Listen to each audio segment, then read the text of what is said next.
Welcome back to Harmonize Your Life Conversations on Self-Care for Women of Color podcast with your host, Dr. Toni G. Alvarado. I am so excited again to have you back in the podcast studio with us, listening or watching us on YouTube to our podcast conversation.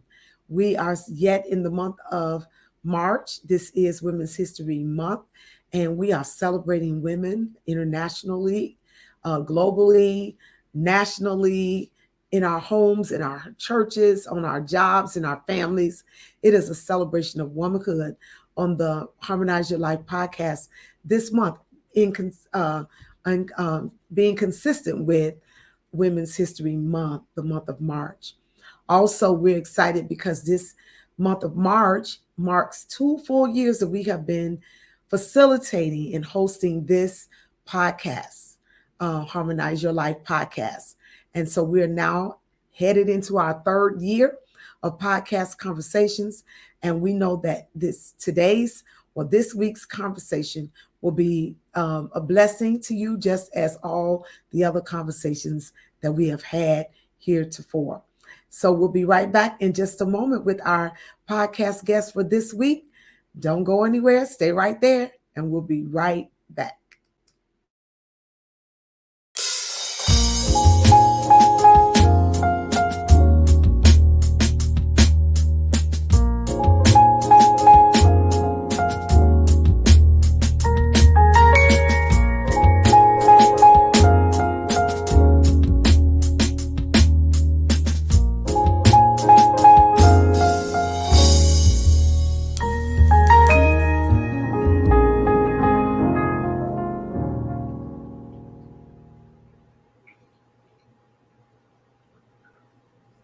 All right. Well, again, I am happy to have you with us.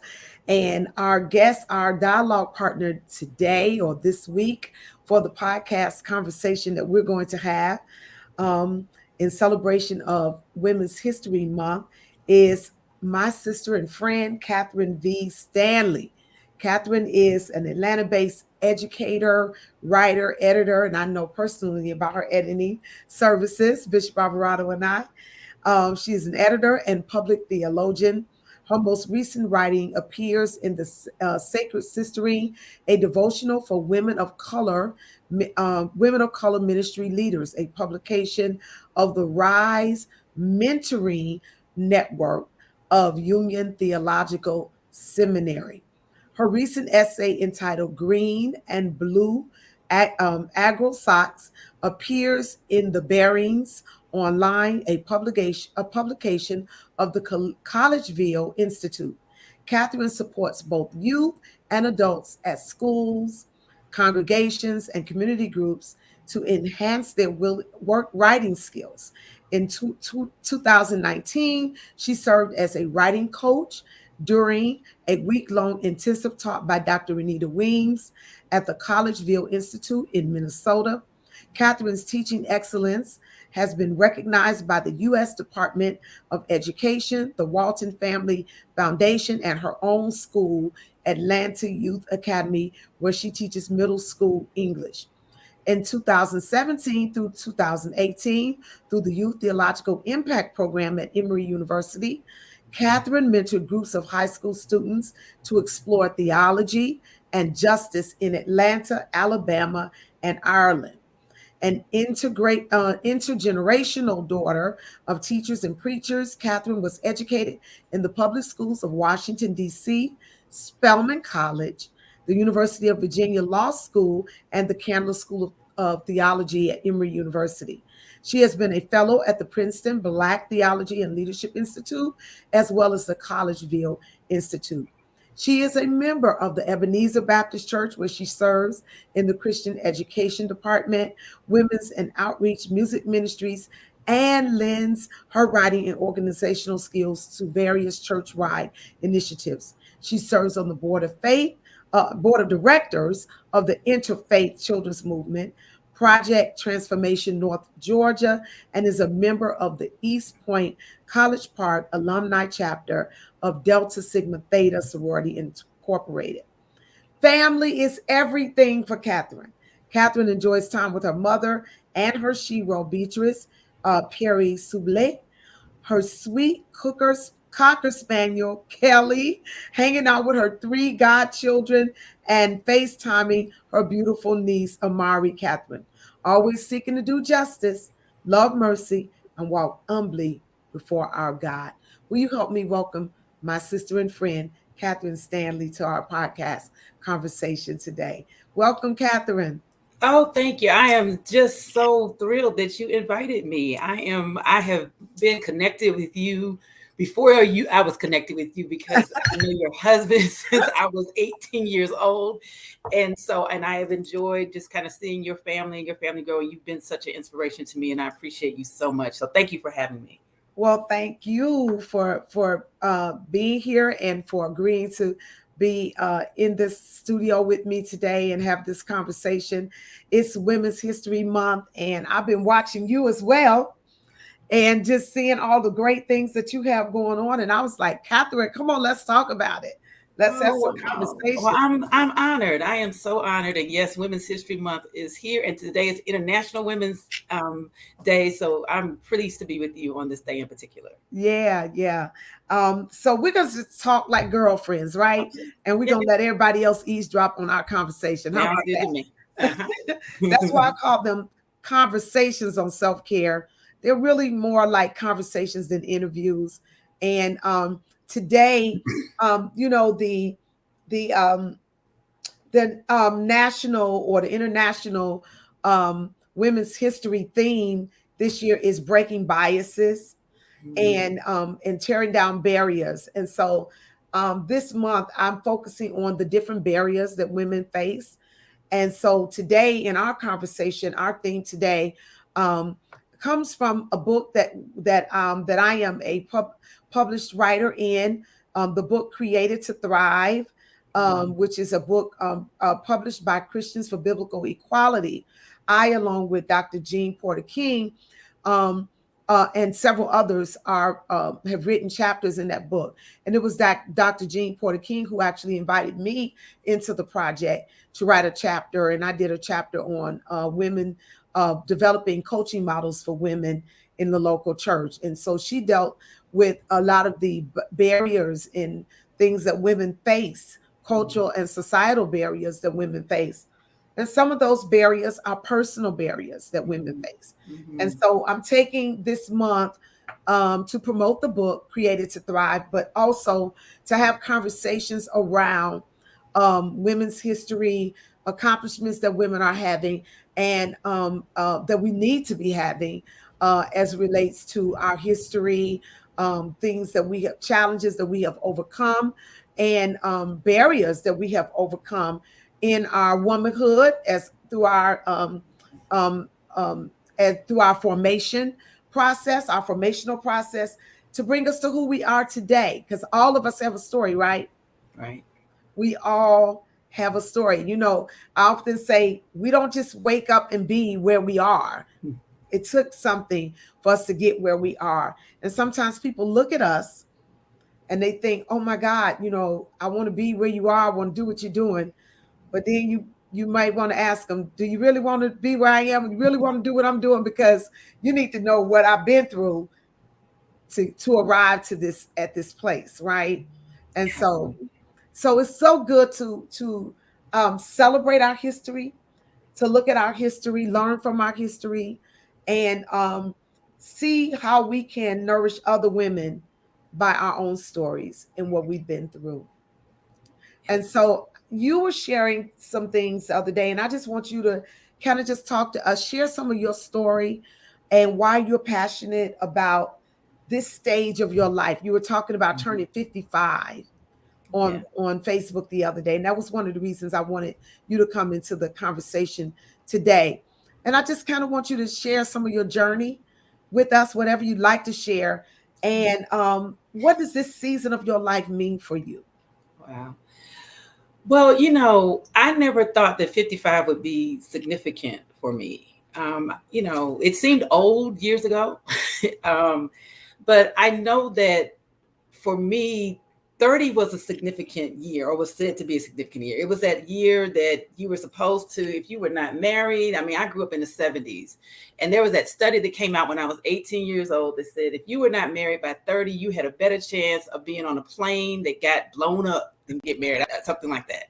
So I was terrified by that. I was terrified by that. And so I wanted to be on this journey of, I just had at 30, 30, when I wasn't married at 30, I thought my life was completely over.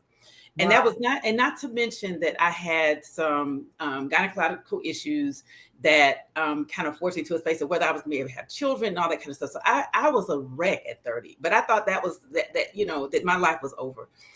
And slowly, I'll fast forward all the way to 40. I lost a very, very good friend who's to cancer when she was 37 and I was turning 40. Wow. And that was when I began to say, you know what, girl, you still here.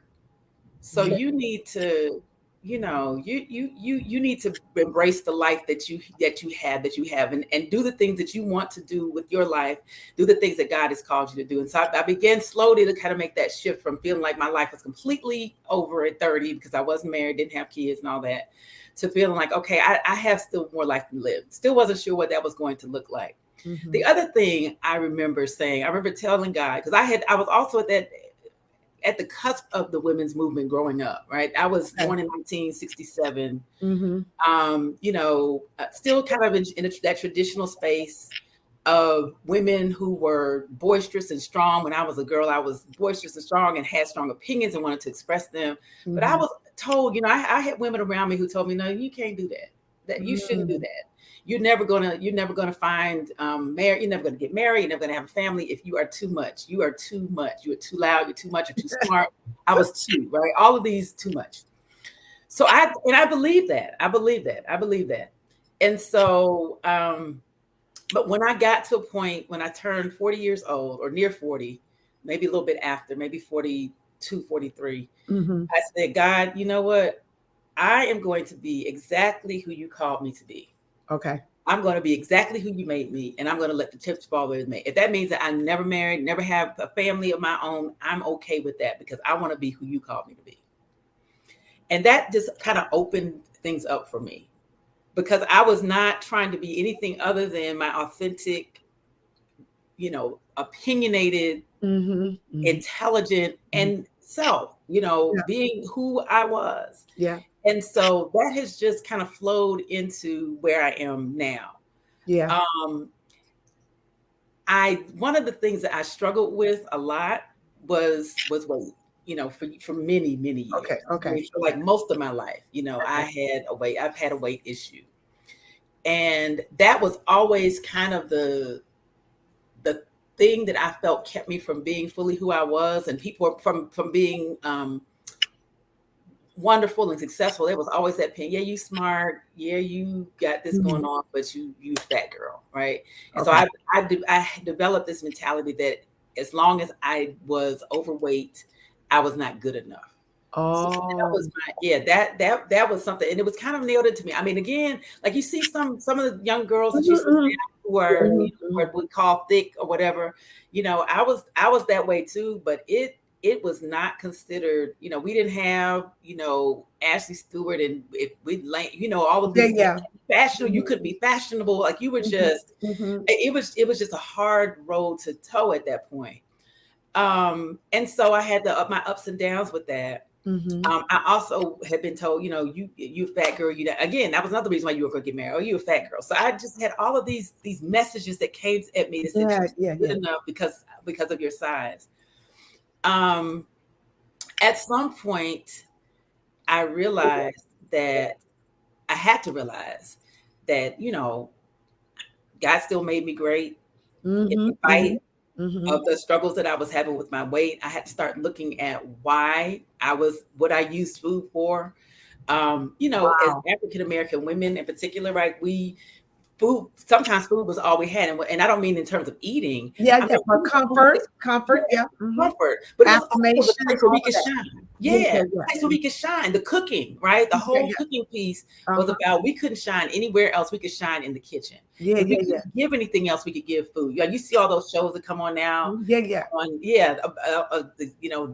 what was it, High on the Hog and things like that. That was what we had, right? Right, We had right. nothing else. We had that, and so Mhm. we have used it for comfort. So I know that I did that. So two things were kind of a catalyst for me to kind of transform that, and this has just been within the last year, actually. Okay. One piece was that I my cholesterol was elevated, Okay. and my doctor had originally put me on a medication, but um, I had a reaction to it. And so she said, well, we can't do medication. So we need to try diet. Mm. Well, I couldn't, it was hard for me to do it on my own. And so the other catalyst is actually my mom. Okay. My mother, who is 78 years old, lost my brother and her son about 4 years ago. One of my best I friend. remember. And I saw the pain Yeah. that created for her and for us. And I said, Mm. I don't want my mother to have to bury me. I can't control some of that, right? Because some things Right, right. might Yeah. happen. Right, right, But right. the things I can control, like my cholesterol level, whether or not I'm moving and doing what I'm supposed to do, I Yeah. need to do that. Yeah. And so last summer, and COVID, of course, gave us all that time to kind of sit and chill and think and also eat. And so that kind of also did it for me as well. And so I found a wonderful process that I went through, that's based here in Atlanta. Of course, my hairdresser, hairdressers are like, therapists. And so she went through it, and she was talking. I said, I've got to get into this journey, this 40-day turn up. Dr. Joe Williams, I shout him out everywhere. Okay. Jasper Williams' son, actually. Okay. Okay. And it has just been an amazing journey of transformation. It's a process. I'm never perfect at it. I'm still growing in it. Okay. But it has really gotten me to a place where I'm looking forward to whatever is next. And I feel like I'm healthy enough that I can do whatever God has next Yeah. for me. You said so many things in your just sharing your journey. First of all, it's been a joy to watch your transformation um, on social media as you've posted and shared. And I've just watched you change. I've Mhm. seen your confidence level go up and all of that. And I think we all have, you talked about having that one thing that always made you feel like you weren't good enough. And that's what this idea of breaking personal barriers, right? Those messages that we have internalized. For me, it was being dark skinned, right? And what I mean, what can I do about being dark skinned, right? But growing up, being dark skinned, I was, people would say things like, um, "You're so cute to be so dark," and I'm like, so does that mean if I wasn't dark, like I shouldn't be cute because I'm dark? I mean, the messages Yeah. that we get, Mhm. and we internalize those messages, right? Yeah. And so we always think, well, I'm smart, but like you said, I'm smart, but I have this way. I'm overweight. I could do this, but I'm overweight. The same thing. We always have that one little thing or something. I don't care how somebody said out for women sometimes, I don't care how good we look, we find something that we don't like. It's either Mhm. our hair, it's our hips are too big, our arms are too big, or whatever. And so it sounds like to me you came to a place of personal acceptance Yeah. Yeah. and and the whole idea of self-love, self-grace, Mhm. honoring yourself. Now, of course, we understand the losing the weight and the health issues, and you unpack that so wonderfully in talking about doing what you can do to control your cholesterol, your A1C level, and the things that you can control, and which I am a big proponent of that. I tell people, don't eat the cake and then say you're gonna buy the calories. Just don't eat the cake. That's how you buy the calories. You don't eat it, right? Don't eat the cake, Don't anime. eat the Don't cake. eat the That's cake. right. Right. So that was good, but it sounds like to me you've overcome some things, some personal barriers in the way you felt about Kathryn. Yeah. Was there anything it also sounds like you had a what we call a crisis moment in theological circles with your brother passing. Yeah. And I remember you sharing that, and my condolences again to you for that.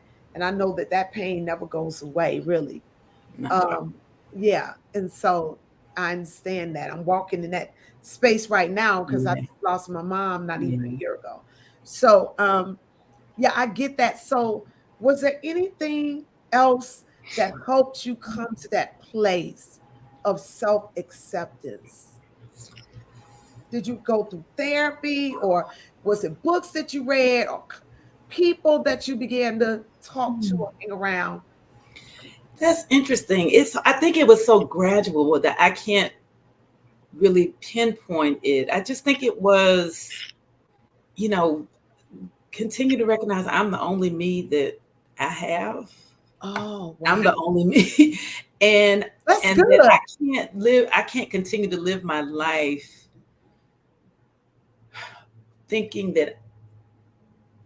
I, that there's something more. Like, I mean, this is as good as it gets, right? Right, right, right, right. And while, and and I think that's, that sounds cliche, but this is the only me that I have. And so I have got to, And you don't get another one. You know what you I'm don't get another saying? one, and you don't get another life. Like, You you don't don't get get another another life. life, right? Yeah. We Yeah. evolve, yes. We change, we transform, we're renewed, those kind of things. But at the end of the day, when it's over, it's over. Right. Right. And you're right. And so I think what I'm hearing you say is you came to a place where you felt like you were enough for Mm-hmm. you. I'm enough. Whether I get married or not, I'm enough. I'm enough. I'm enough. Yes, that's exactly right. That's exact those exact words I probably used. Like, I am enough. And if I'm too much for you, then that's not about me. That's about you. Wow. Right. And so, yeah.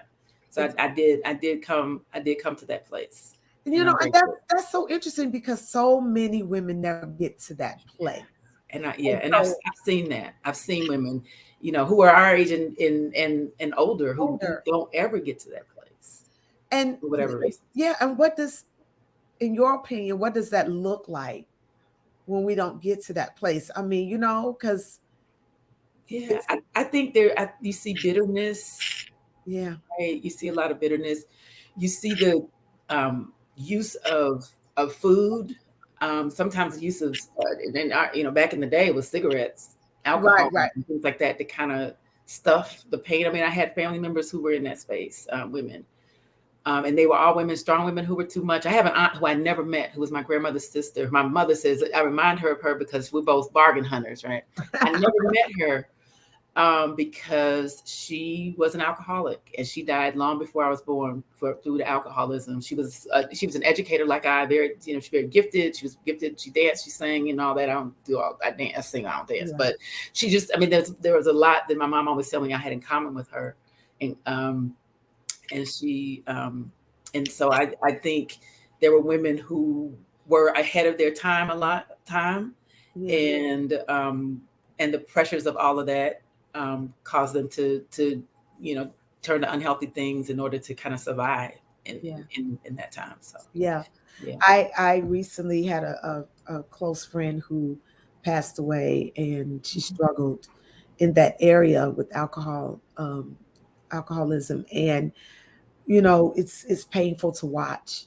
Yeah, I can imagine. It's painful to watch, but we struggle. So many of us struggle to the place where it may not be alcohol that we turn to. It may be drugs. It could be sex.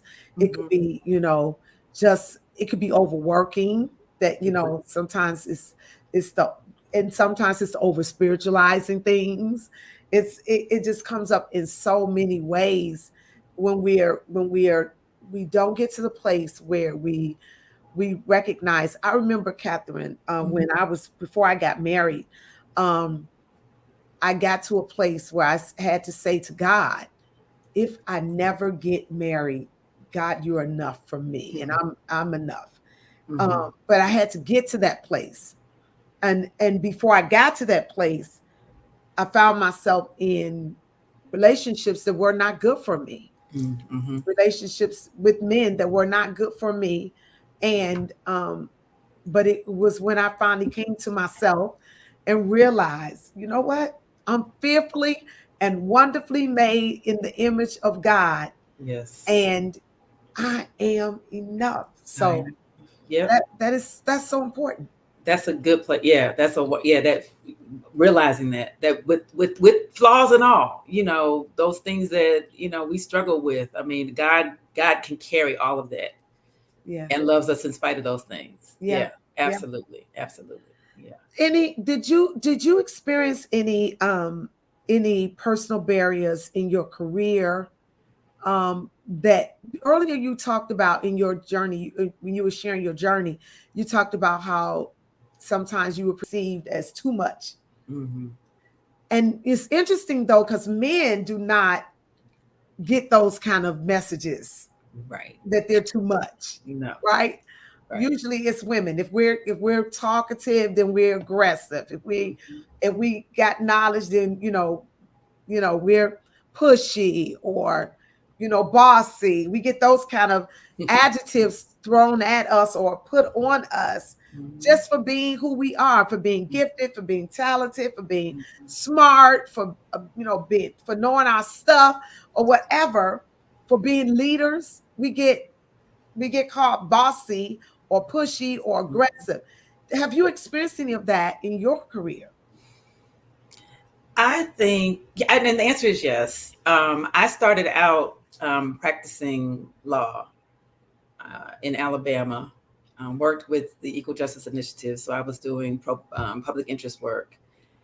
And I would say the people that I worked with weren't as much like that, but I was always underestimated in the communities in which I traveled to do my work. Before the judges, when I was before the judges, I mean, they were surprised, to see a woman who was, I hate this word, articulate, knew Uh-huh. her stuff, all that kind of stuff. They seemed surprised, and they were mostly white and male. So sometimes, being underestimated can be a good thing.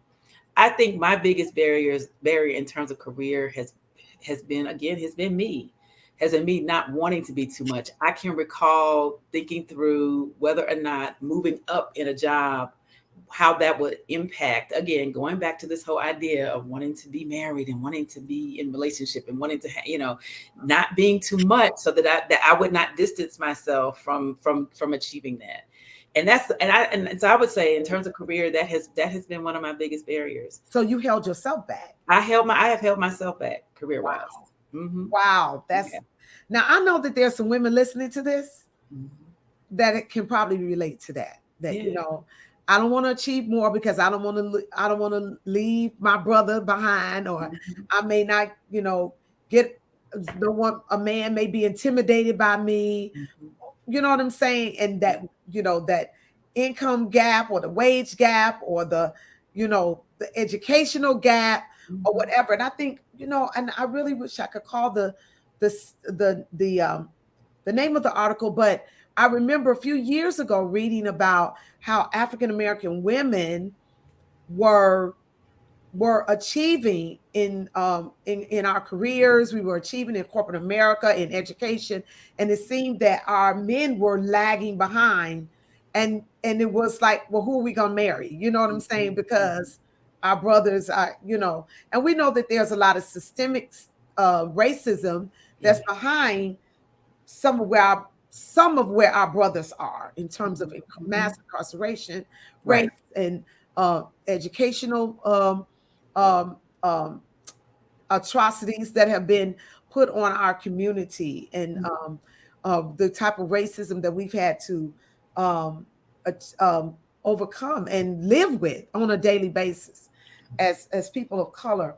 But what I'm hearing you to say is the personal barrier was not necessarily the people that you were working with, although they might have had some things, or they might have underestimated you or your ability, but you held yourself back. Hmm. Wow. I did. And that's hard to admit. I don't think I've ever said that publicly, but I am clear that some of the decisions that I made in terms of career or didn't make, Didn't take the were, opportunity. yeah, exactly. And I because I was fearful. I was fearful of being, again, that too much, that outpacing all of that. Wow. Yeah. Wow. Yeah. Okay, so you turned 55 a few days ago, right? Yes. And you did this wonderful photo shoot, Yes. and you posted about it as one of the goals that you had set to commemorate your birthday or as a part of your celebration. You did Mhm. this photo shoot. And I know that that's pretty popular nowadays. People do, photo shoots for their birthday, anniversaries, and things. I've done it myself. Um, Planning to do one next year for my 60th, that kind of Okay. thing. So, Do it. yeah. Do So, it. talk to me about what did that do for you in terms of your confidence? Yeah. Well, first of all, it was Why did you choose complete. a photo shoot Oh, first? okay. Well, it was And something that was completely out of my comfort zone.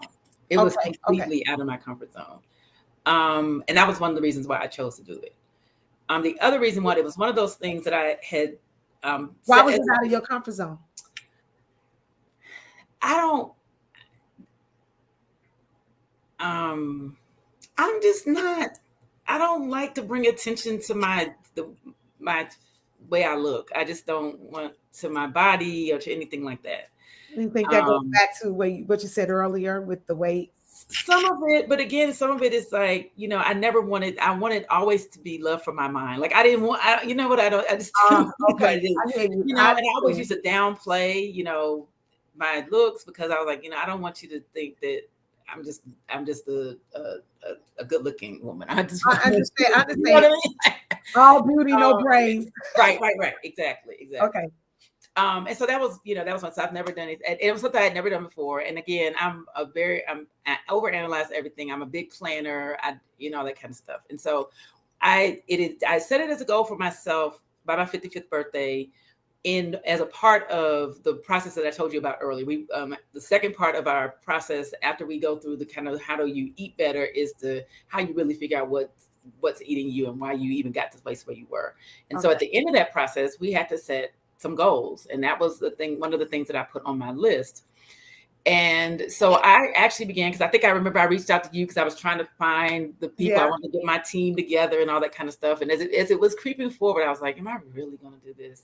Because what I recognize about myself as well is that if I'm doing something for somebody else, it'll get done. It'll get done quickly. It'll get right. But for me, Oh. sometimes, yeah, I'm one of those Mm, that's like, oh, mm. it's not really that important. And then, Yeah, yeah. You talk I, yourself out of doing for you, but right, you work hard for others. exactly, Uh-huh. exactly. I'm So that sure I can relate. you can relate to And I that. know that there are other people on here that can relate. Yeah. Mhm, Uh-huh. mhm. Go ahead. So I had that little moment of do I and then of course I'm also, um and I'll talk about that a little bit, really trying to make sure that I'm spending well. And so I was like, Okay. what, this do I really need to spend this money on this? Like I could be spending on something else, or I could be saving it, or like kind of thing. So I had to, kind of talk myself into it, out of it, into it. So I went back and forth with it. But I was like, you're going to do this.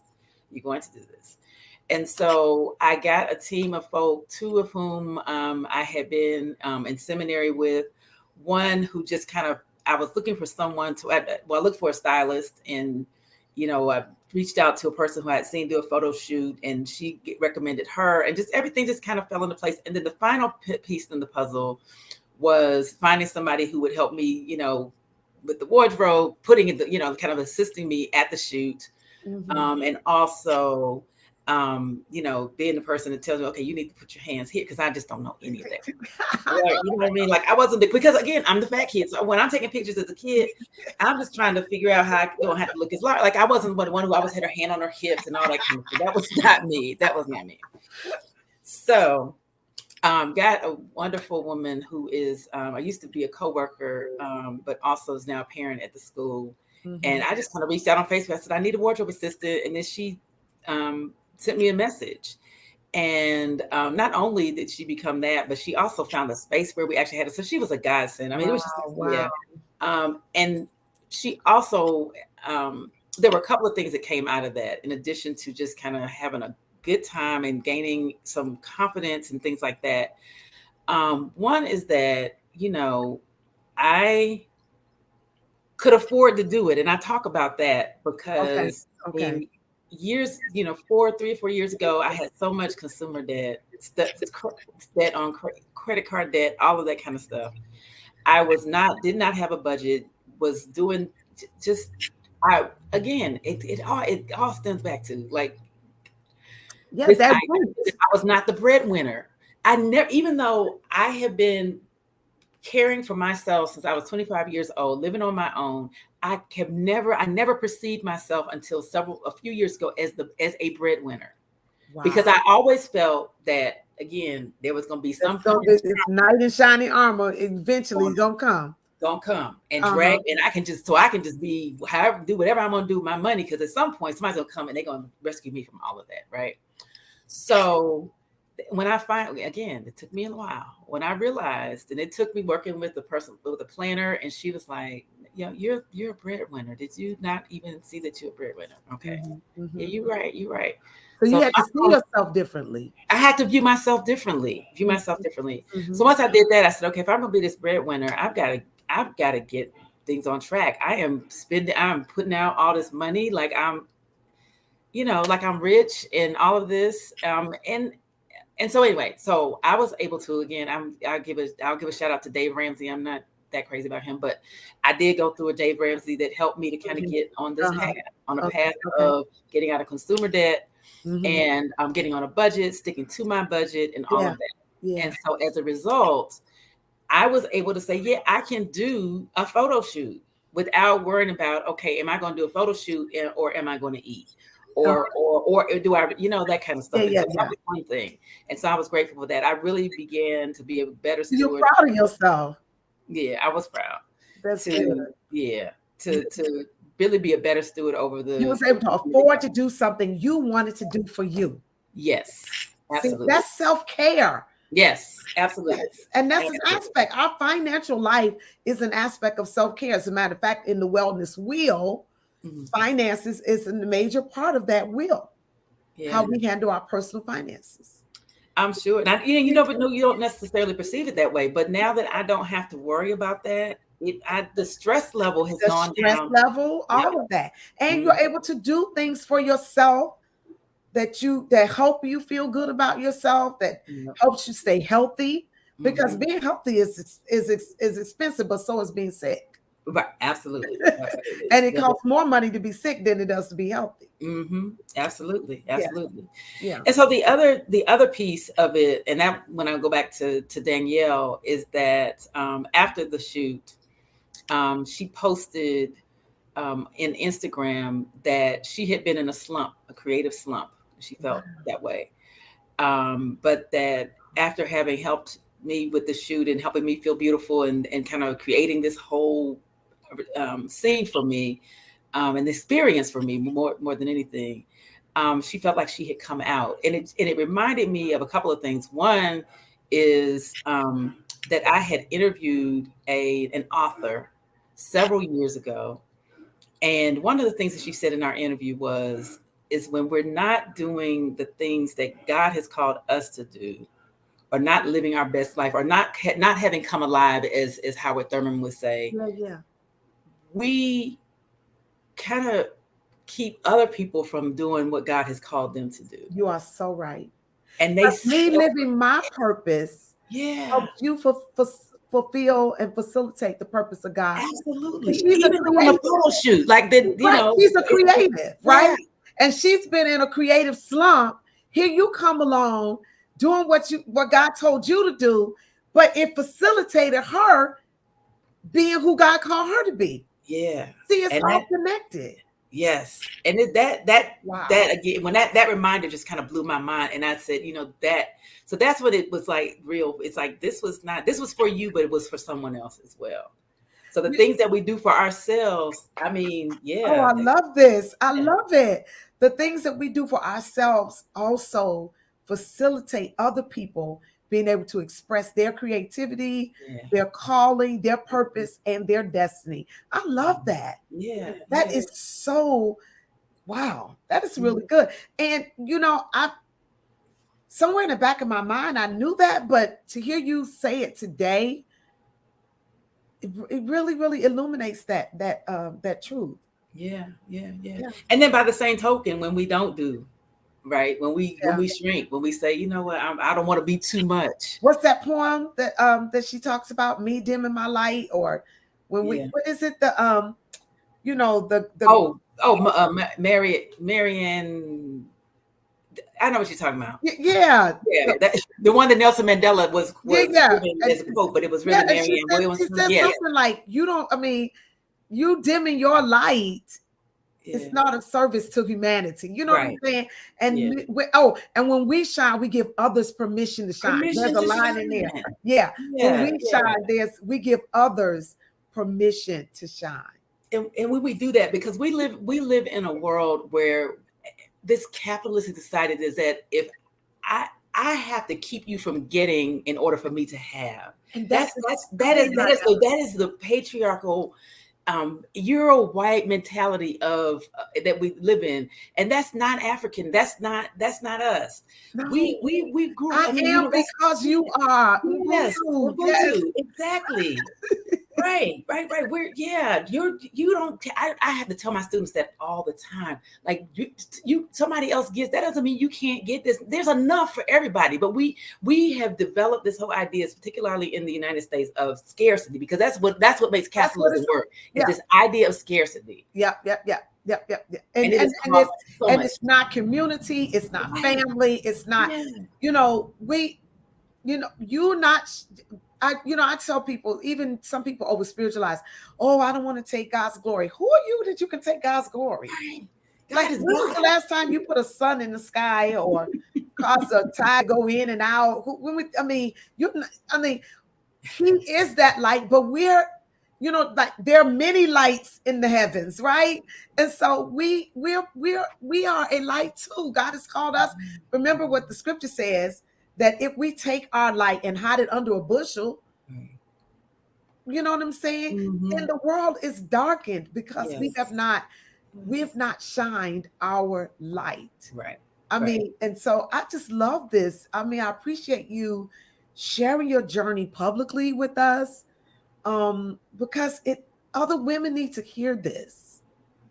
Are there other women who are on this path, on this um, evolution of the self, or self-care journey, whatever you want to call it, wellness journey, transformation, whatever. And we need to hear other stories. We need to hear women sharing how they came to where they are, and not appearing like we've always been here. Yeah. And so Yeah. I appreciate your honesty, your transparency, and how you've shared with us today. And I just thank you. I thank you for Well, being a real sister. well, I appreciate again the opportunity to be here and to share the story, because it's healing for me to be able to share it.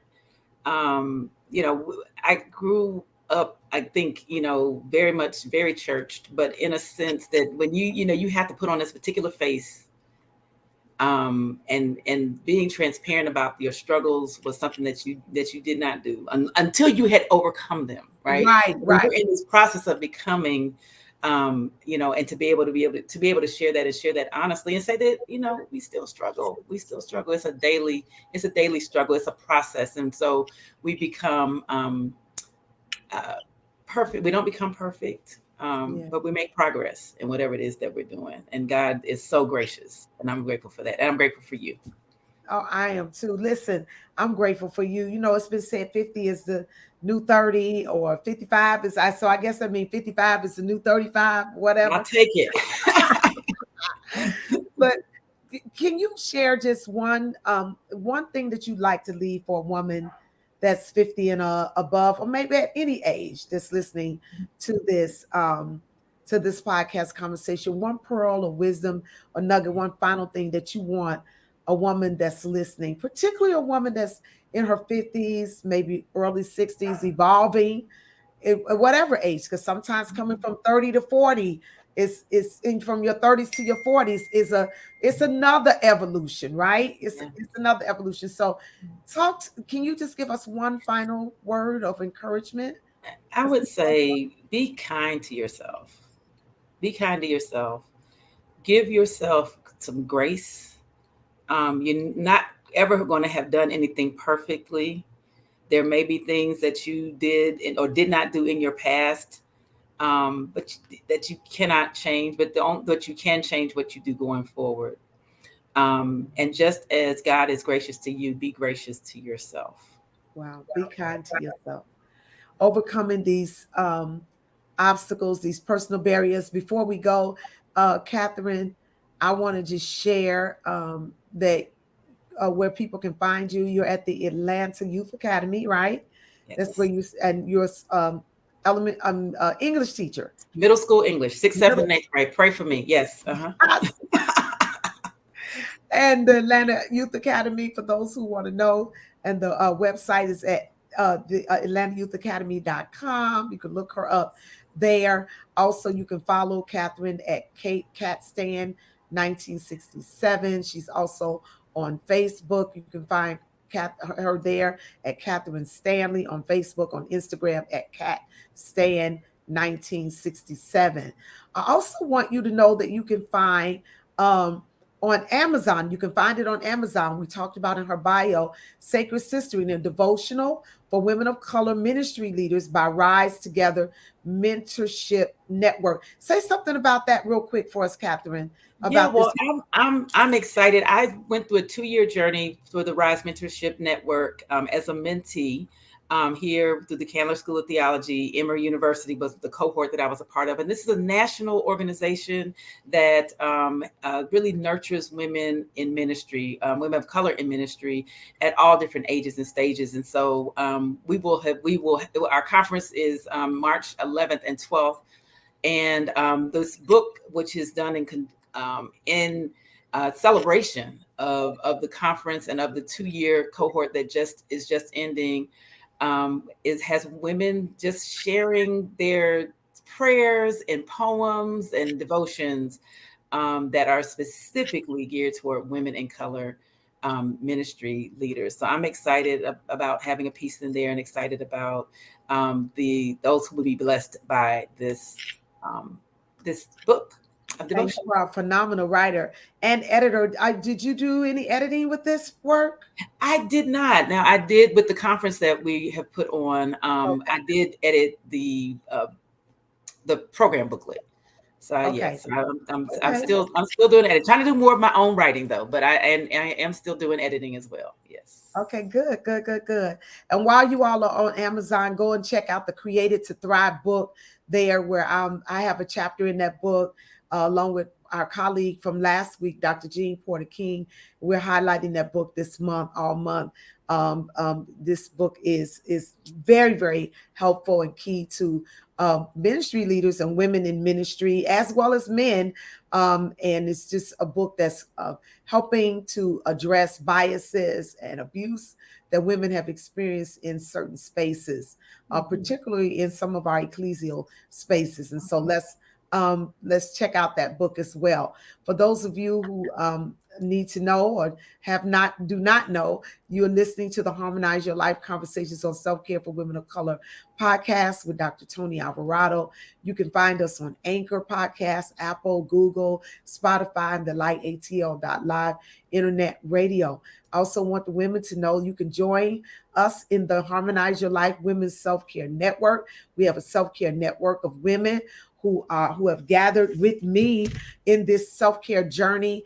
And we are about fitness, health, wellness, nutrition, fitness, fun, faith, all the things that make us live a harmonious life. We're all things self-care and all things women in the self-care network. So come and join us and be a part of our self-care network. If you are listening to this podcast and you are not on YouTube, I want to invite you to come and join us on YouTube by subscribing to my YouTube channel. It doesn't cost you anything. to join or to subscribe to the channel. But let me tell you what it does do. When you subscribe to my channel, you like these podcasts and you share them with others, what happens is our analytics goes up in YouTube and Google searches. And so there's so much negative information, misinformation, negative information, destructive information, stuff that's not lifting us up as a community on the web, and so and out there in the world wide web, in the media space.